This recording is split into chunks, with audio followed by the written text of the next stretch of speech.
Hello, once again, this is Kevin Shortle. Just a quick video blog. A report came out about national homeowner equity. Rather interesting. So I decided to put it together for you in case you didn't have a chance to take a look at it.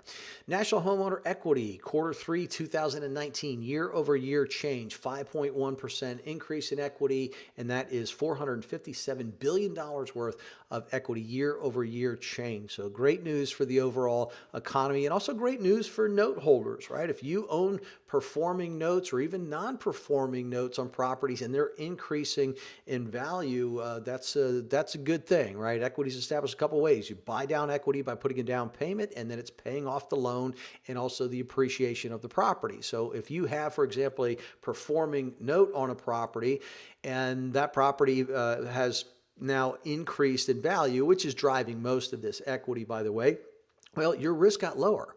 Right? Our risk in the performing note industry goes down every single month. Why? Because the payment is coming in, so that's increasing equity.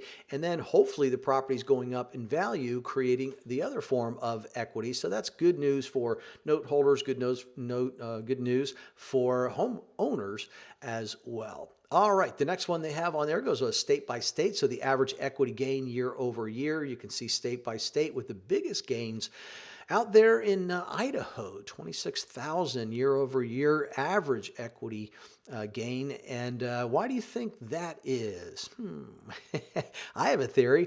I bet it's all the people moving the heck out of California. And California's getting so expensive, and all kinds of new laws slowing down everything, including real estate investing. And I think some people just want to get the heck into other areas. And Idaho is beautiful. One of my favorite states, by the way. If you've never been there, you should. I've been through the entire state and love it. So you see a lot of those 24,021 out there. The Pacific states are slowing down. We noticed that. Look at the Midwest. You got some nice gains in a variety of states up in that area, and then slower and steadier in the Southeast, and those are typically our pockets as note investors. The next one on here is the opposite side of this coin, which is the national negative equity year over year, quarter three 2019, year over year change. Negative equities dropped nationwide by 10%. Good news once again, and dropped by 220,000 homes. So 220,000 homes now no longer have negative equity. So that is very, very good news for those folks. And again, for us in the note business, you know, negative equity is something that we help people with all the time. We can go in, buy non-performing notes, we can forgive debt, and it's a good idea, if the numbers make sense, obviously it's a good idea to do that. So no question in my mind that note investors played some role in this, helping people get to negative equity, right? If I'm buying a note for $40,000, the house is worth $100 and they owe $110, well, you know what? I can forgive that $10,000 in negative equity on the condition that they're going to agree to start making payments again, or maybe catch up on some of the payments, start making payments. A lot of ways that we can do that. So that is good news. It motivates people to stay in those homes longer. And the next chart shows, once again, negative equity share as a percentage of the loans.